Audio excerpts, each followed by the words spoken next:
Alright, comrades, it is Mikhail here. We are once again back here in Arknights in When Elegies Are Ashes. So we're going to stop Death of a Romance. Damn. This is not just a story, not a map of our truth. There's no need to cry like shitting. Okay, so we got a... Okay, that's a red flag already. I don't like the sound of this lore stage here. Okay. Alright, let's... I guess we'll have to see what happens. I'm still not a fan of that, though.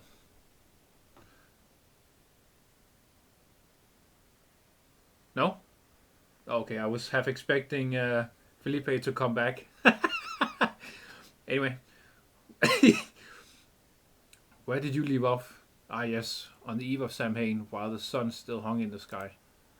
Samhain nights bind life and death. This is no mere superstition, or perhaps you could say it has long transcended superstition.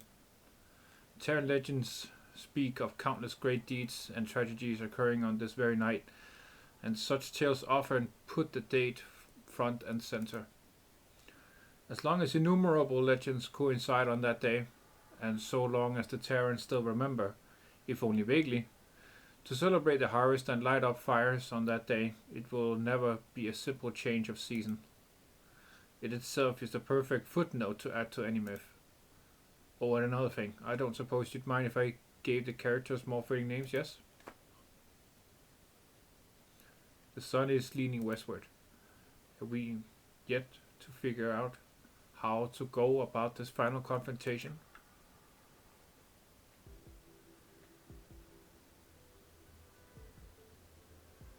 Oh.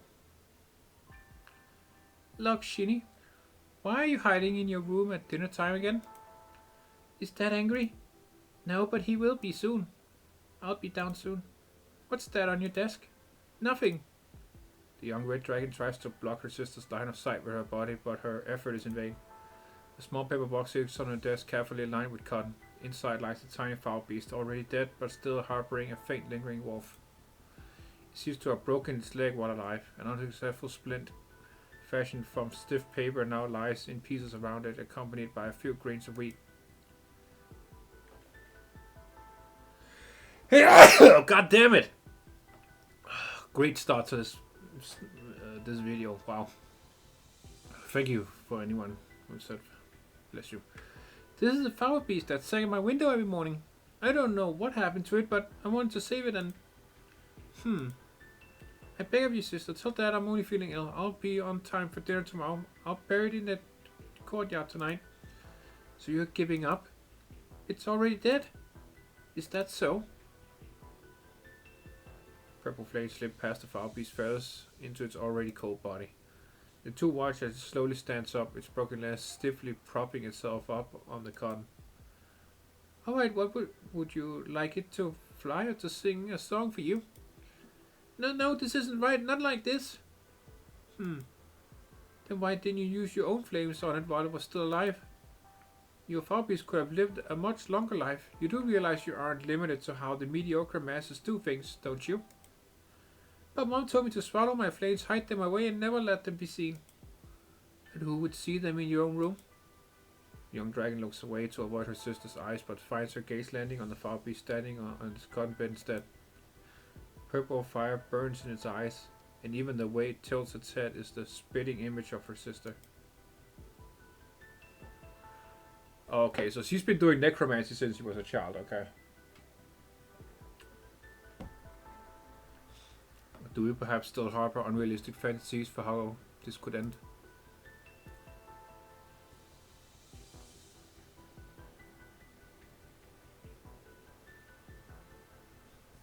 Sister, you're covered in blood. Were you injured? Most of it isn't mine. The Duke's spy bled profusely. I'll replace your bandages. Where is the Earl of Warwick? He has work to do. Yes, so he says. And as always, you take him at his word.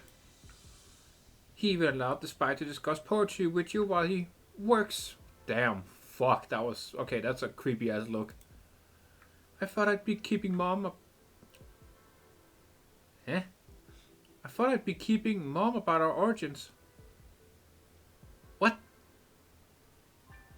Okay, that doesn't make any sense in my head. Okay. As well as anything related to the Earl's vision. Everyone in this manor knows you never say a word more than necessary. There has never been something the Earl would bother to check. That's right. Had we let the spy escape, the Earl would still inevitably find a way to silence him in the dark, and we'd simply find ourselves bound by yet another chain called caution. I'm sorry, There's no need for you to apologize. Apologies have never changed a thing. Once packed with guests, the long empty parlor's acoustics now amplify the sound of the banjos being ripped apart, making the atmosphere even heavier. Those poems by that Seamus Williams you've been so into, if you can remember them, why not recite a line or two for me? The noble dragon racks her brains for a verse that would not rouse her sister's rage. Perhaps something related to terror, brave warriors, and even ancient legends. But also you can recall are verses that stand aloof from worldly affairs. The land is but a strange romance. The cause of its end lost to chance ill. I am but a wandering bard, well versed in lore from songs in the woods. She sneaks a peek at her sister's face and sees no change, so she plucks up her courage and continues to recite more lines. Only when she finishes both the entire poem and the new bandage with a delicate knot does she realize that her sister has already fallen asleep, encircled by meter and rhyme. Or perhaps...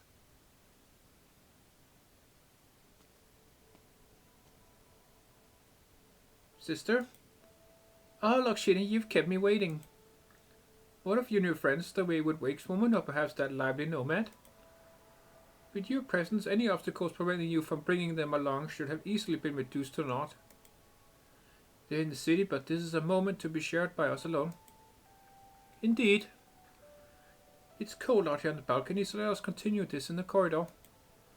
A replica of where Thatch died in Na Saorisi. Why must you cling on to our inglorious history and repeat it? I see you've gained a deeper understanding of the word terror. But if history does not repeat itself, then how can we speak of breaking the cycle? Yeah, so first it was two brothers, now it's two sisters fighting each other. That's okay. It does seem like history is repeating itself, right? It can be very difficult to tell us apart by appearance. But the moment either of us speaks, it becomes as clear as night and day. Eblana only ever steers the conversation toward her own interests, while Lakshini is ever the polite one. She get to the bottom of this and find an ending. Don't interrupt me, sir. I'm talking about the characters in the story.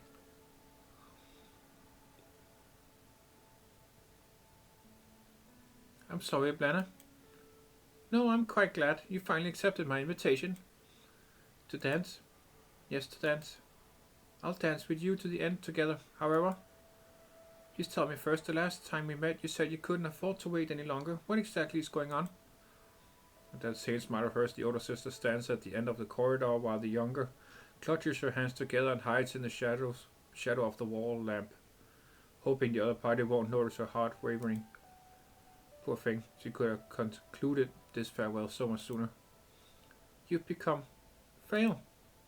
The flames of death must have their limits. Spreading them so far would certainly drag you down as fire after fire blooms, just like Thatch did back then. Am I right? I see. Walking that ghost fire might resemble mine. His temperament is closer to yours. It seems he's helped you quite a lot. At first, he only wanted to watch all of Terra burn. He was simply trying to keep it together, just like you. The noble red dragon finally steps out of the shadows, walking forward to support her sister, who seems on the verge of being unable to stand, just like before. Is that so? At last you resemble your younger self, when you knew nothing of flames or fate. The you who tried to shield me. It has been truly a long time, Lakshini.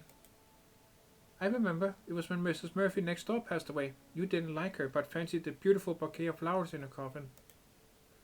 So you used your flames to change her body's position. I saw scorch marks on the flowers and thought you'd be scolded, so I told our parents I was the one who did it. I even fabricated a story how I opened and closed the coffin. So you were scolded instead.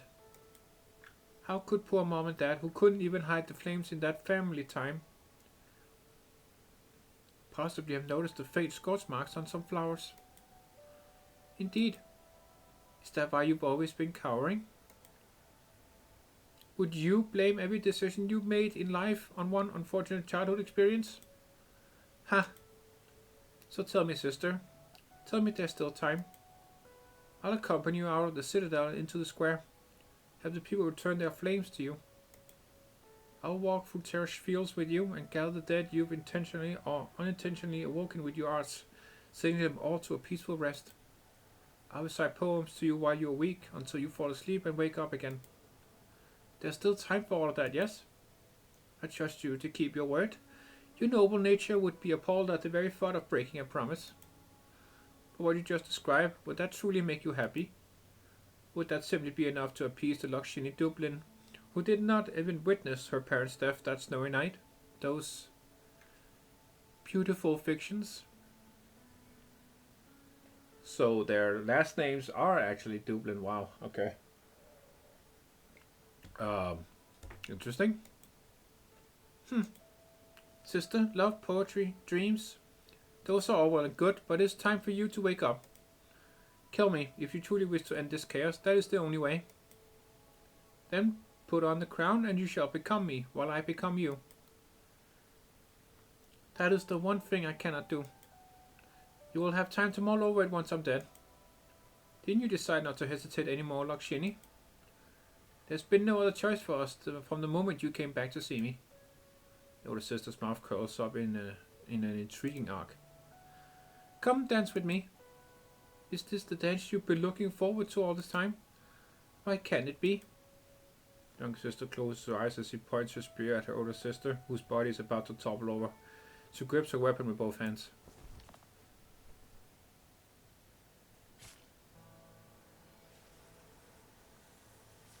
The sharp spear pierces the red dragon's body, but she stands unmoved as if nothing happened at all until her younger sister's hand circles her waist and her body slowly crumbles. What the fuck?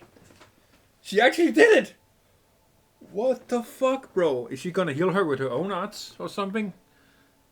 She wouldn't do this without a plan. She literally just said it herself. That's the one thing she can't do is kill Eblana, right? What the fuck, bro? Oh, I could barely read that. Holy hell. Just like the end of a dance. It does indeed look like nothing's happened. Oh my fucking god, that picture, bro. There's no blood, there's no hole in her body, there's nothing. Yes, I know. I should have known long ago. But why must it be now? Then when? Don't tell me you'd prefer to stab my heart on a fine afternoon after meticulously dissecting every nuance of right and wrong with me. Where did she stab her? It never said where she stabbed her. You return to me and we dance this dance together. That's enough. I only thought after my sorrow and hatred were thrown into a suitable flame, they'd eventually become the fuel for life to go on. Sorrow and hatred. So you admit it, Lakshini. Your noble virtues have only hurt you in the end. Where's your fire, sister? I can't put out your flames just like that. Ha, you mean the people in the city? You will die, but not now. Your flames will be extinguished at your funeral, at your fire returning ceremony. But still, you ought to be dispelling death with scorching flames rather than holding the hand of the dead and confessing your own inner turmoil, your own regrets. Otherwise, you will only ever be as you are now, letting go of your chance to save everything. Your final chance.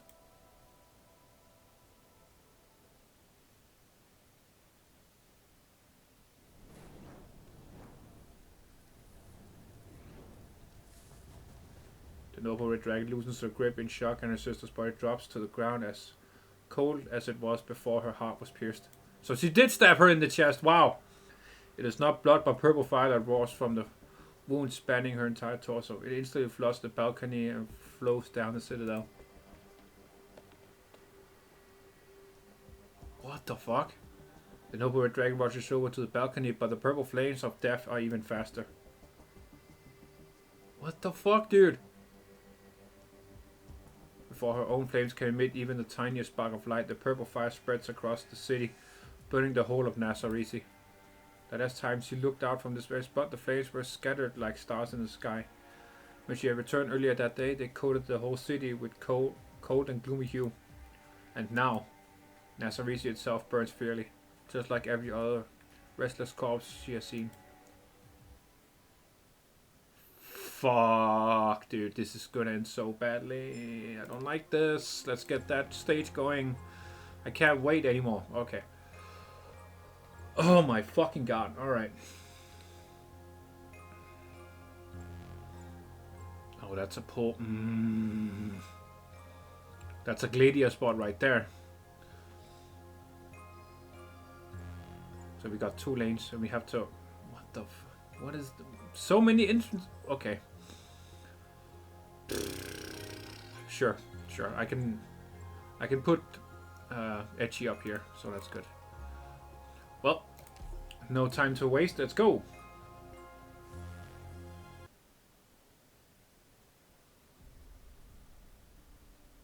Hello, Reed. How far is Conti Hillock? Far? Oh, it's Harmony. Nice. My sister must have known. Only the elocutionist? I don't know.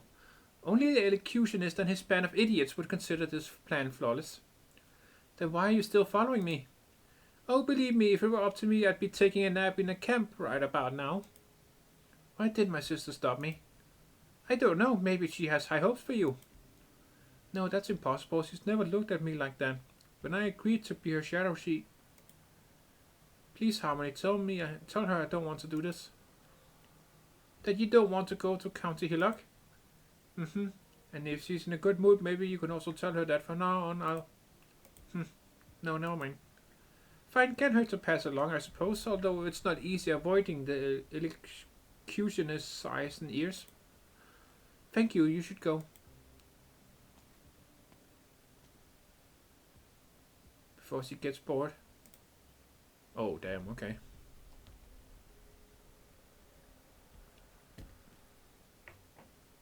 Harmony did not return until after they arrived at County Hillock. She knew what that meant. That night, when cannons roared and crystals bloomed, she lay on the streets of County Hillock, blood draining from her abdomen. She had not been afraid then. Instead, she felt relieved that she would die like any other person. But then she saw those purple flames on a tower not so far away. That was when she felt afraid. Afraid that the flames would overlook her and turn her into another puppet like those on the street. Afraid that the flames would find her and bring her back, forcing her to remain a shadow. She gazed into the fire, trying to find some hint of her future in it, but saw nothing but apathy. That which she feared most had finally happened.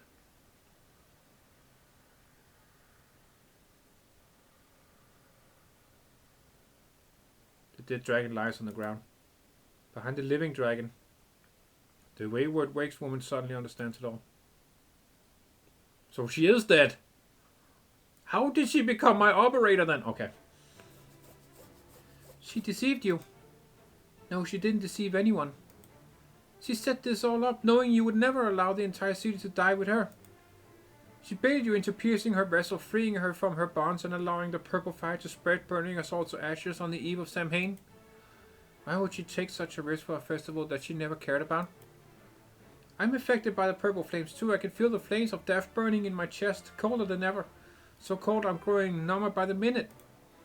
It doesn't matter whether she's seeking dominion over all of Terra or if she's simply gone mad and wants the city to die with her. It's neither. Terra already belongs to her and she was very much lucid. Nemos, is her body still there? I'll go check.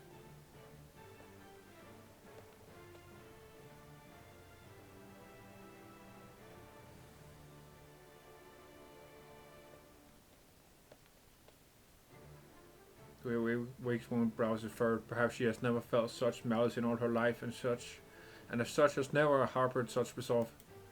Her body is... The sound of burning drowns out her answer. Whatever she's trying to do, Na Saorisi is not fully gone. The fire returning ceremony can still go on. It must go on. I'm well aware. I'll inform the citizens that the wicked red dragon they worshipped is dead.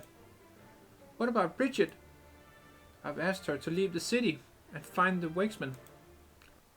And how are you going to tell people that Eblana is dead?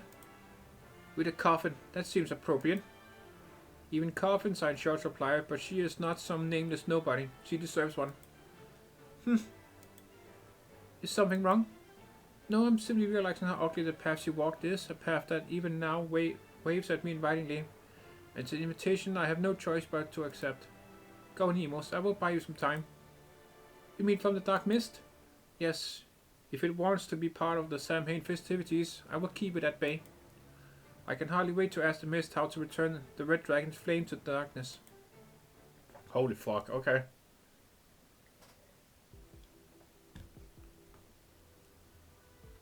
I can hardly wait to ask Mist how to return the red dragon's flame to darkness.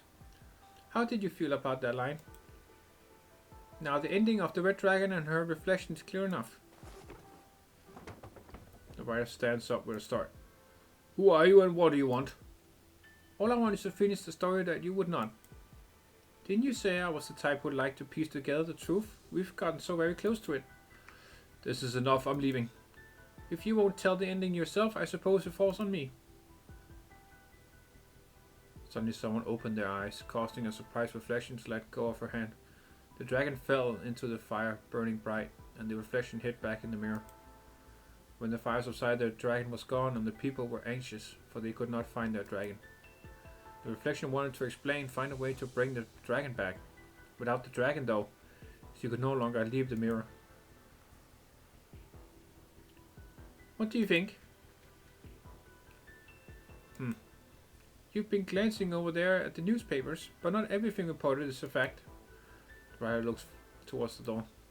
He tries to imagine himself running out of the tavern, but it is such a preposterous proposition that he almost laughs out loud. If not everything reported is a fact, then he finally knows who this woman is and why she is here. He also knows that there is no escape. But there is something else he realizes. Perhaps this is his chance to truly find the ending he had hoped for. No matter who she is, as long as the story continues, they are equals. He feels his spirit returning. Okay, I don't care who you are, why you're here, but that's no way to tell a story. You haven't given it an ending. All you did was extend a never an endingless story. But I have to know, did you really see a red dragon kill another? In the same sense that you saw the hero drag a giant metal skeleton to the square. I created liberty, nothing more. Then take responsibility for it, so the dragon in the mirror accidentally caused her other self to burn to death in the fire. What next? What did the people do? What about the dragon in the mirror? What about you?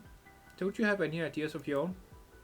For the first time in a long while, the writer takes out a fountain pen from his pocket, then grabs one of the playing cards on the table. He tries to write something, but the tip of his pen has dried out of disuse. I need time. But it can be connected, then maybe. Connected? Let me guess, you're talking about the last story that you published?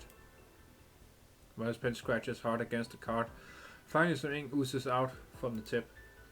He is suddenly reminded of the words of Seamus Williams. May death connect us with all legends. Seamus Williams is dead, but he himself might, if he may be so impertinent, have a chance to be connected with the legends he wrote. He tries to scribble the poem on the card, but the pen leaves only broken, illegible ink trails. Just maybe. Yes? The writer sits back on the chair, his back even straighter than before. He suddenly feels an urge, the same one he felt after hearing a Seamus Williams poem for the first time. The same feeling that had taken him down this wretched path, which seizes his chest and makes him want to sing, to yell, to create. You may have indeed solved the problem for me. As I said, what I've seen, what I believe, and what I've said all contradict one another. Thanks to you, though, they are finally beginning to converge. How lovely for you. Now, are you ready to start telling the first story? Of course. But I'll need your help. You will need to pick up the narrative whenever I get stuck. This is my story, but it's also yours. It has always been yours. With pleasure. The writer's breathing is rapid, his face red. His fountain pen still refuses to write, so he throws it on the table. Yes, of course. He has not Seen enough of those things already. So what? He is a writer. He will soon find the ending of his story. This is so good. Oh my god. One who burns the lamp. This is so good. Oh my god. The writing is amazing. This is the best part so far. What? What? Is that a fox? Like a little... That is a fox. Camouflage itself as an incursion point when outside your unit's attack range. What? Where? What? Huh? Where? Oh, okay.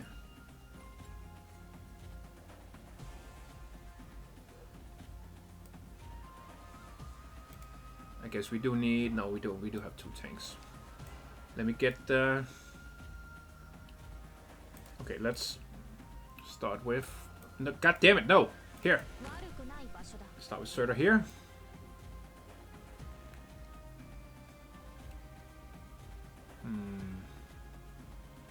I suppose that's a good spot for Teresa.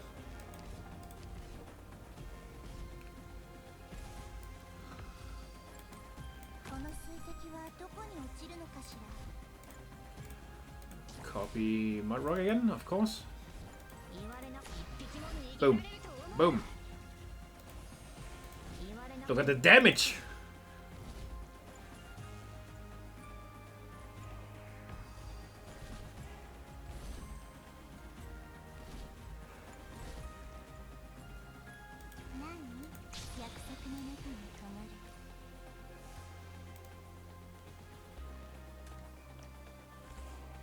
I guess this would be a good spot for There we go. Nice.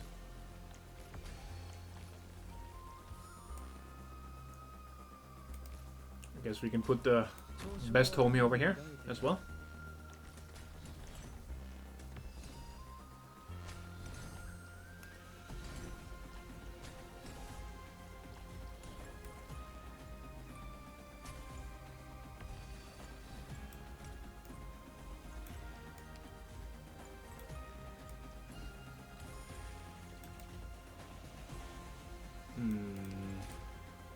Alright.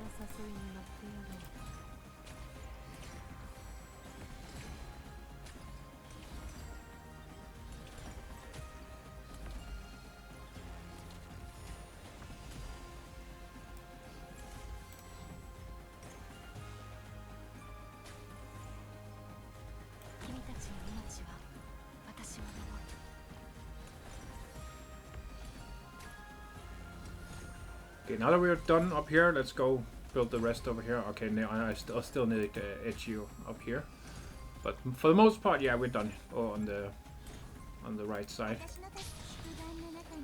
Let's get Rizal going down here, though. Hey, hey! There's the fox. Shit.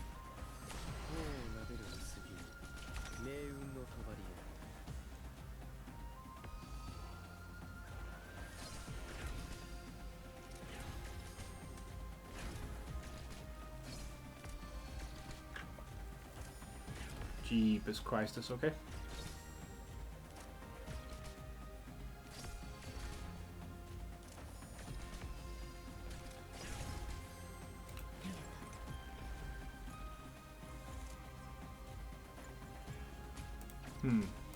Oh, so I need 2 of them. Okay, okay, that's cool. That's cool. We can do that.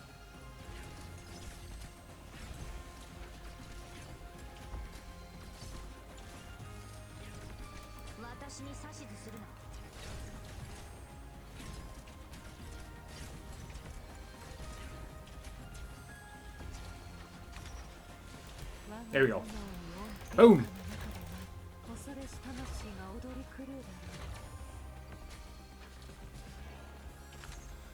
Nice. Good shit.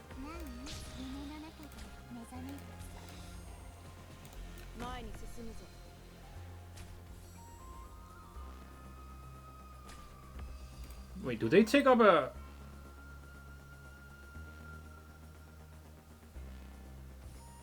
No, they don't, right? No, they don't. They don't take up a deployment spot. 1, 2, 3, 4, 5, 6, 7. Okay, I do have 8. Okay, that makes sense. Okay. Thanks for the help, Ascalon, but I need to... Yeah. No, no! Go away. There we go. Oh, wait. Almost. Yeah. Always do the tank at the end. There we go. Now I'm satisfied. Yeah.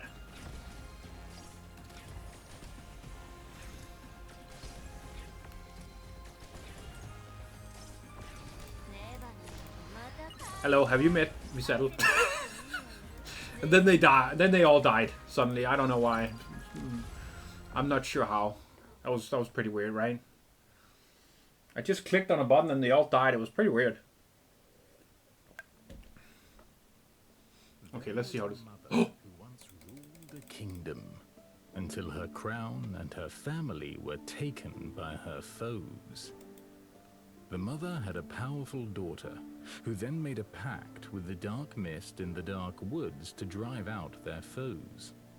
The daughter reclaimed the kingdom for her mother, returning the promised peace to the dark mist. The mother was to host a grand coronation for her daughter, but the daughter died mysteriously right before the event. Tremendous woe and then rage engulfed the mother. Her zeal to avenge her daughter was so fierce that the entire kingdom was scorched by her vengeful fire. Damn. Until that fury disturbed the dark mist, who had just returned to its resting peace. The dark mist demanded that the mother cease, or she would be dragged into the darkness. But in her grief, the mother remained convinced that the dark mist was the one who had taken her daughter. A desperate battle was then inevitable. The mother determined to risk her life. Oh my god, Felipe, please voice every goddamn event from now on. Okay, anyway. Nemos, read! At the city gates, the nomad looks back at the citadel in the distance one last time. She resists the urge to turn tail and flee at the acrid burning smell. She knows what it signifies. She knows she should do as Nemo said and leave the city to seek the Wakesman as quickly as possible, regardless of whether Lakshini is successful. But despite the urgency in Nemos' voice, she did not sound like she believed things would take a turn for the better, nor did she believe that Bridget could convince the Wakesman to come. Bridget could smell the same burning smell coming from Nemos. It reminded her of the obsessions that only the dead could have. Who are you waiting for, Death? Are you just waiting for it to pat you on the back so you can have a nice little race together? Who is that? Oh, I forgot you could hear me. I can hear you, I can even sense your presence, but I can't see you. Leave the city, outsider. You're an outsider too, by the sound of it. Naturally, consider advice from one outsider to another. Live, Bridget. Nothing is more important than being alive. This city will be dead by sunrise tomorrow. Listen to Nemos. Find her kinsmen, run as far as you can, and never look back. You're right, I should go. But I will be back. Back? Ha! Stubbornness and stupidity really are hereditary. You're going to come back after she tried so hard to get you out of here? So you also think it was just an excuse to keep me safe? What else could it be? You really think you can sway those wood brains? Maybe if you waited for spring, one of their brains would sprout and they might come with you to the dark woods. I don't like the way you talk, invisible brother. What did you call me? Brother? You have burnt stench, but other than that you remind me of the nomads. No clue how you related to us, but it feels right. Ha! Let's make a bet then, Bridget. A bet? On whether you'll be back tonight before Na Saorisi is burned to the ground. I say it's impossible. That's not what you really want to bet on. Oh yeah? Then tell me what I'm really thinking. You just want to prove that you're right. That nothing is more important than being alive. You think I'll choose survival in the end. But whatever, you're on. Well, what are you waiting for then? It just doesn't feel fair. If you win, I'll live the rest of my life in regret. But if I win, it doesn't really matter to a bystander like you. So how about this? If I win, you go back to where you came from. And where do you think I should go back to? No idea, but not here. This isn't your home. You sound like you've been betrayed by the city folk here before, but you still can't bring yourself to hurt them. Damn, Bridget is... okay. Bridget knows. Okay, alright. You act like you want to see them reap what they sowed, but they don't sound happy didn't sound happy at all when you talked about the city burning to the ground. I wouldn't know. He doesn't say anything on my end. I want more voice acting, goddammit. That's what I'm saying. Honestly, you're the most struggling person I've ever met, and... enough.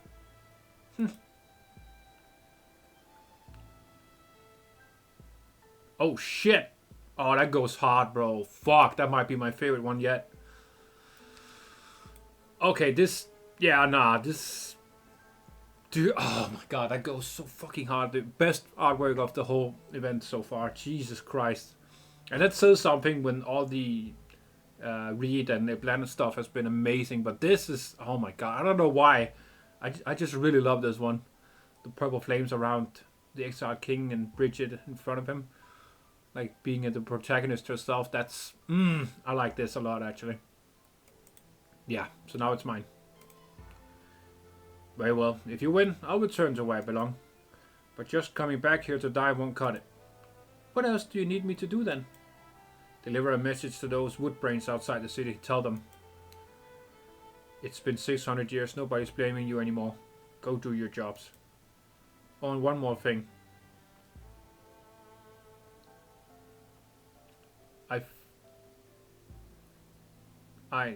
Ancient ticket expert. You stupid woodbrains. What? Pass that on to those fools who buried him, especially the filthier bits. Did you get all that? Need me to repeat myself? No, the elder sometimes speaks that language, so I understand it more or less. Then go. What are you waiting for? Was all that just so you could tell me this? Just get moving already. Golden-haired nomad takes a deep breath and runs away from the city. Her ancestor, whose figure she never saw, stands in place unmoving. That's stubbornness and stupidity. Really are hereditary. That goes hard now. Okay. That line goes so hard right now. Nemos turns to leave while Oshini looks towards the dark woods. The sun has set beneath the horizon. Curfew is about to begin. In the distance, she sees the dark mist spreading from the forest towards Na Saorisi, thicker than ever. Oh, fuck.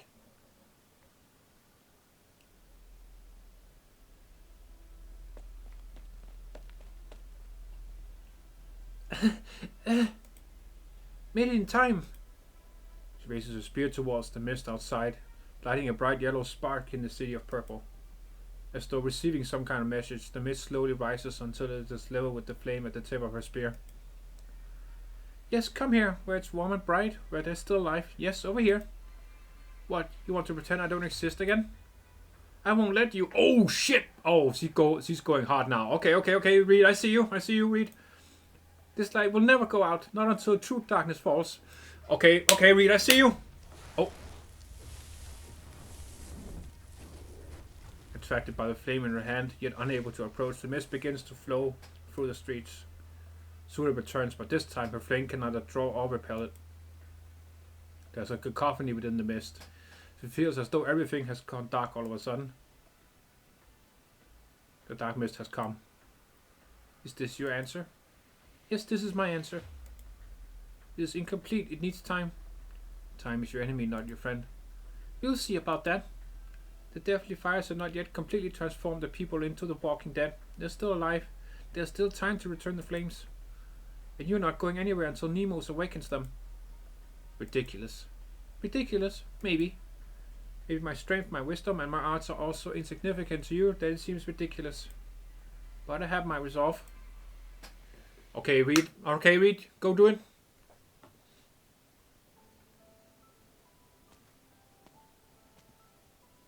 Nemos drags the coffin through the corridor.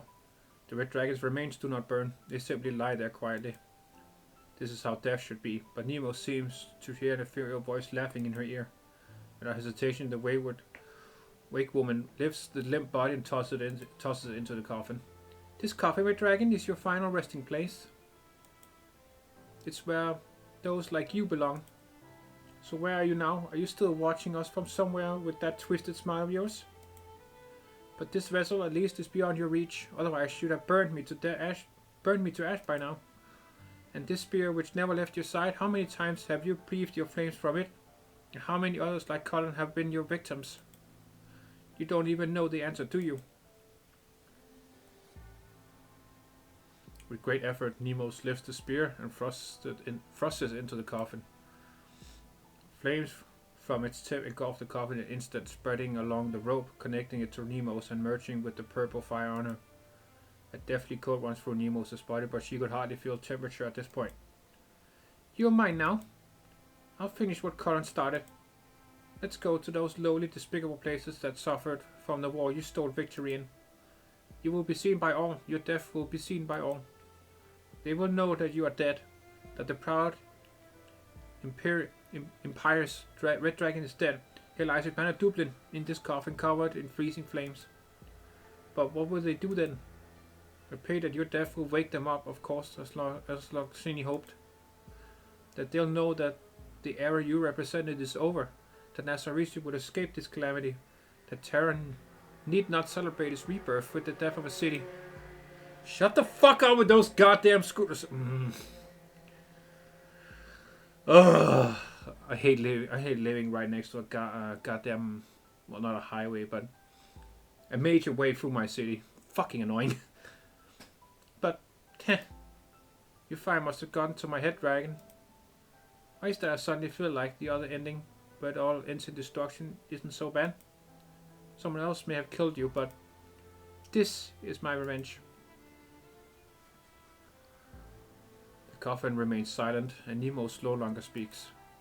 Silent, delirious, and determined, she drags the burning coffin down the stairs, making a point to let it hit each step on the way down. Nice, nice. It sounds like the withered mockery of the dead. That's funny, that's funny. Nice, nice.